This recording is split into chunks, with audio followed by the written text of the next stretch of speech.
gol yang tercipta ini.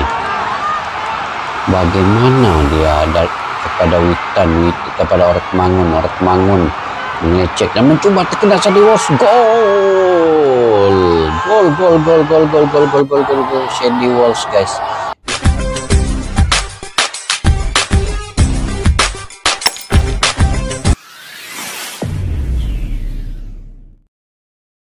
Assalamualaikum dan salam persaudaraan, salam sepak bola. Selamat bertemu kembali guys di channel Askarani Studio. Oke, kita masih lagi membahaskan terkait dengan perlawanan semalam Arab Saudi melawan Indonesia, dan keputusan kita ketahui seri 1-1, tetapi ini satu pukulan untuk Arab Saudi karena itu bermain di kandang Arab Saudi ya, di Jeddah, dan pukulan dan tamparan untuk mereka.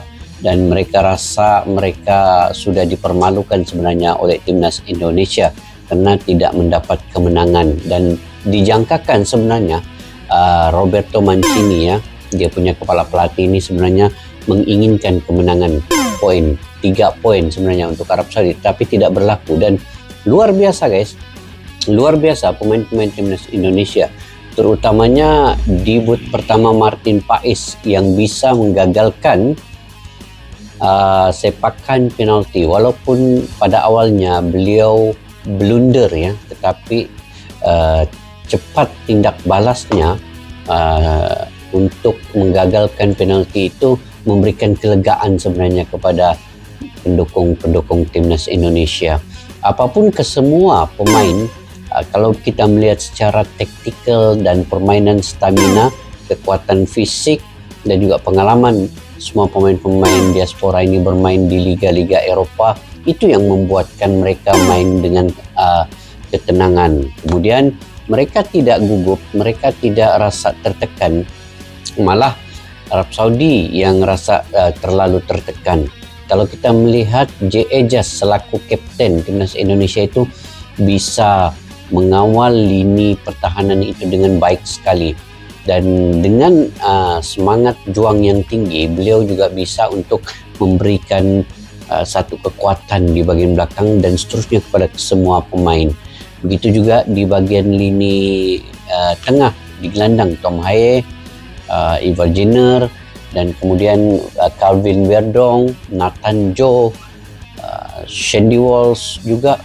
Semua bermain dengan stabil, dengan intensitas yang tinggi, tapi secara ketenangan yang begitu mendalam sekali. Jadi tactical Sinteyong pada mulanya hanya mampu untuk bertahan, tetapi kurang menyerang, tapi mendapat sekali-sekala peluang itu akan digunakan sebaik-baiknya. Tapi kalau dari lihat secara overall ya, memang kita masih melihat banyak kekurangan timnas Indonesia, tetapi dari segi antaran-antaran pendek, kualitas pemain-pemain ini mengawal bola itu cukup baik ya. Memang position ball itu sepenuhnya untuk Arab Saudi, dan 61% ketimbang Indonesia 39% dari segi position ball. Tetapi dari segi kita lihat skill individu dan juga kesungguhan, semangat juang pemain itu. Semangat pemain itu sebenarnya yang banyak menggagalkan percobaan-percobaan daripada Arab Saudi ini.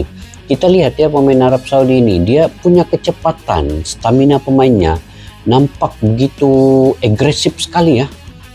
Dan pemain-pemain Indonesia ini walaupun berfisik yang agak besar sedikit ketimbang dengan Arab Saudi, pemainnya semua macam kurus-kurus, tetapi kelajuan mereka itu bisa saja melepasi pemain-pemain Indonesia. Tetapi apa yang menariknya di sini, pemain Indonesia ini berjuang habis-habisan dan mengejar bola itu sampailah menghadkan pergerakan pemain-pemain Arab Saudi. Itu yang bagusnya. Jadi guys, kita lihat sedikit video kali ini. Saya ingin reaksi terkait dengan selepas perlawanan Martin Paes tepuk dada Garuda. Di dadanya di sini dia dapat supporter semua. Jadi kita simak dulu guys kegembiraan dalam video ini.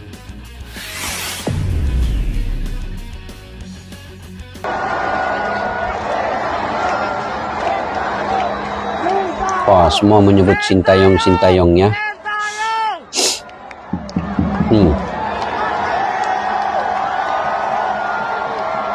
Ini Martin Paes guys, dia tepuk sini Garuda di dada itu, menunjukkan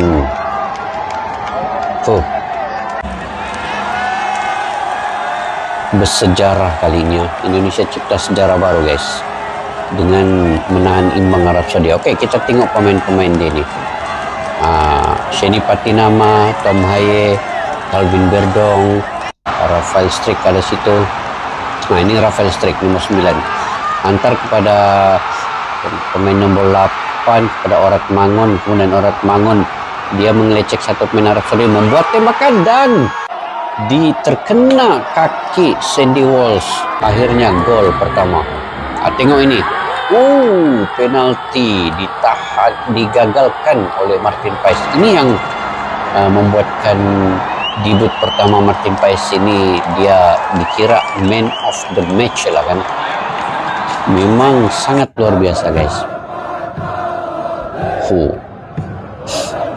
Sapota adalah pemain ke-12 yang penting ya untuk sebuah pasukan. Lambang di dalam memberikan semangat, dukungan, kritik dan saran hanya untuk sebuah kemenangan, kebanggaan di dada, karena kemenangan adalah sebuah harga diri pemain ke-12.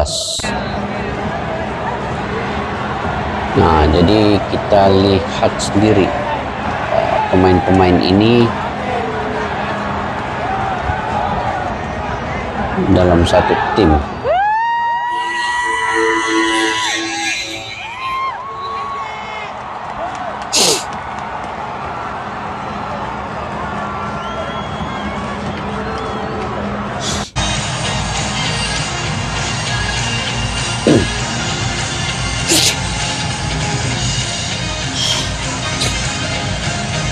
Sintayong loh.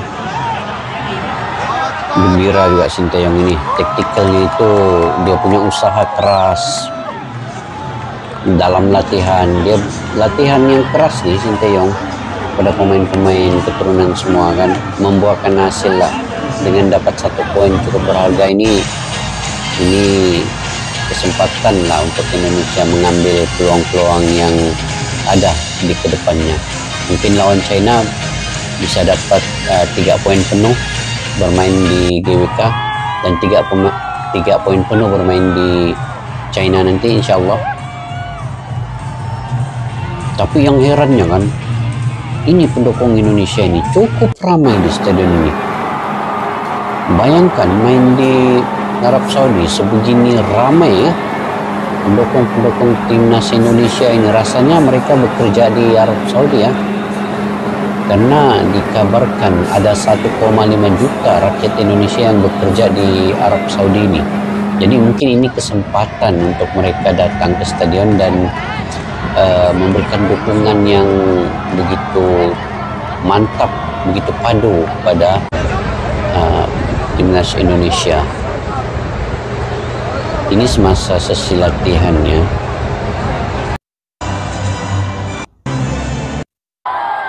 Oke, kita tengok guys, ini yang gol yang tercipta ini. Bagaimana dia kepada kepada Orat Mangun melecek dan mencoba terkena Sandy Walsh. Gol Sandy Walsh guys. Itu dia gol pertama untuk timnas Indonesia yang begitu cantik sekali ya. Ini memang wah gila penyokong Indonesia ini. Pendukung yang cukup ramai guys berada di stadion ini. Mungkin ada ribuan ya. Tengok pendukung Arab Saudi sudah beredar dan bukanlah pendukung Arab Saudi ini tidak penuh pun stadion oleh pendukung Arab Saudi. Kalau dilihat pendukung Indonesia ini lagi menonjol kan dengan warna merah putihnya. Ini Orat Mangun, Rafael Strik.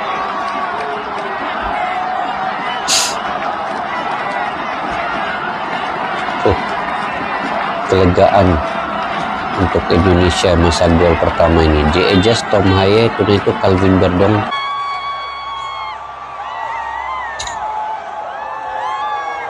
Wah, ini mungkin yang masa mau habis perlawanan sudah gol nih.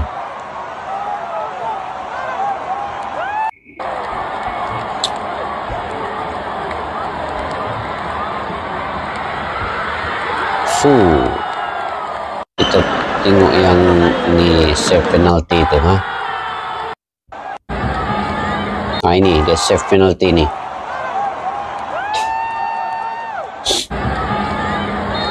Bolehnya Martin Pais agak di sebelah kiri nih, ya. Nah, dia Devin sebelah kiri bola tuh. Nah, tengok. Mantap sekali, ya.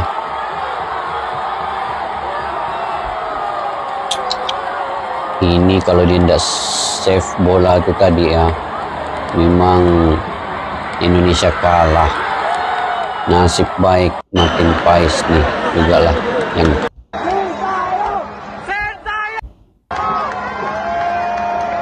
semua Sintayong. Nih, kita tengok dulu pemain-pemain ini kan.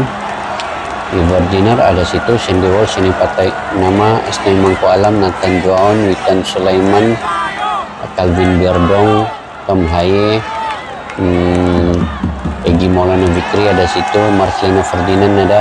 Oke, ini Martin Pais, Sandy Walsh, Rafael Struijk, Wahyu, Rizky Ridho, Ivar Jenner. Hampir ke semua lah pemain keturunan yang ada. Mantap sekali, guys, mantap sekali. Oke, guys, perlawanan pertama di kualifikasi putaran ketiga ini mendapat keputusan yang positif, dan ini adalah aura positif untuk semua pemain-pemain timnas Indonesia, dan signal untuk timnas Indonesia ini sebenarnya bisa menyaingi siapapun tim di hadapan. Kalau mengikut saya sendirilah, dalam grup C ini yang paling kuat adalah Arab Saudi, kemudian baru Jepang, kemudian baru Australia, dan barulah Bahrain, China. Tetapi Indonesia ini dia memang bukan favorite, tetapi punya kejutan-kejutan dan aura-aura yang positif. Dan saya yakin, sebenarnya optimis, Indonesia nanti dia bisa mengalahkan China, bermain di GBK dan juga di China. Kemudian dia bisa mengalahkan juga mungkin Bahrain, ya, bermain di GBK. Walaupun kita melihat Bahrain dapat mengalahkan Australia, tetapi itu dibantu oleh 11 pemain melawan 10 pemain, karena Australia dikenakan kartu merah. Jadi ini juga peluang untuk timnas Indonesia untuk mengalahkan Australia di GBK, karena mereka kekurangan satu pemain handalan mereka yang terkena kartu merah. Jadi apa yang jelas di sini sebenarnya, setiap tim ini akan ada kejutan-kejutannya. China kalau kita lihat dikalahkan Jepang 7-0, tetapi kita tidak bisa memandang rendah kepada China ini, Tiongkok nih, karena mungkin di perlawanan kedua mereka sudah membenahi segala blunder-blunder yang mereka lakukan, dan bisa saja mereka juga mengalahkan tim-tim lain. Jadi kita jangan menganggap lemah juga kepada China ini. Jadi apa yang pentingnya, pemain-pemain timnas Indonesia ini perlu fokus sepenuhnya ke perlawanan-perlawanan yang akan datang. Dan keyakinan saya, bermain di GBK dapat mengalahkan Australia, guys. Saya punya prediksi, ya, melawan Australia ini Indonesia akan menang 2-0 pula kali ini. Nah, ini saya punya prediksi pula. Prediksi pertama saya di video sebelum ini, Indonesia akan mencetak 1 gol ketika lawan Arab Saudi. Itu sudah berlaku pun.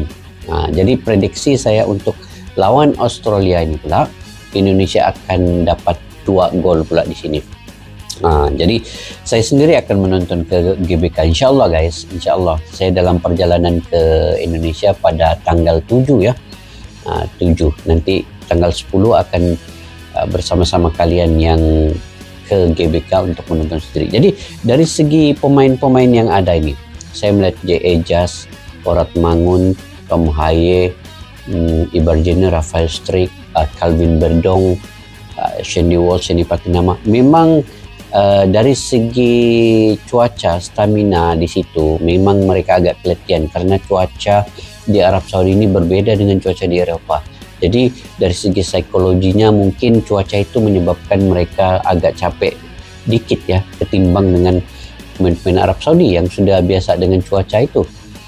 Sebab itu pemain-pemain Arab Saudi kita lihat dia punya kecepatan, kelajuan, stamina begitu tinggi. Kalau bermain di Indonesia nanti, maka Arab Saudi ini akan dikekang segala cara pemain-pemainnya itu, karena faktor cuaca itu tadi di Indonesia sudah bisa diadaptasi oleh pemain-pemain Indonesia itu sendiri, dan mungkin Arab Saudi akan kecapean bermain di GBK nanti karena perlu dikekang dari segi permainan Arab Saudi supaya tidak berkembang dengan lebih laju lagi, dengan lebih luas cara permainannya. Nanti taktikal Sinteyong akan susun dengan baik sekali di GBK. Sinteyong tahu apa yang taktikal digunakan walaupun dengan tim siapapun di lawan itu. Oke guys, apapun tahniah dan selamat sekali lagi untuk timnas Indonesia karena berjaya mencuri 1 poin di Arab Saudi. Bagaimana menurut pandangan kalian terkait dengan perkara ini? Kalian berkomentar di ruang kolom di bawah. Oke, sampai kita berjumpa lagi guys di video yang akan datang. Kepada yang sudah subscribe, terima kasih banyak-banyak, dan kepada yang belum subscribe, yang baru mampir, jangan lupa untuk like, subscribe, dan share juga. Sampai kita jumpa lagi. Assalamualaikum warahmatullahi wabarakatuh. Bye-bye. Askalana Studio untuk kita channel yang bereaksi tentang apapun yang ada di Indonesia, channel YouTube dari Malaysia di Askalani Studio. Jika mau tahu tentang Indonesia, ayo like and subscribe channel kami Askalani Studio. Askalani Studio.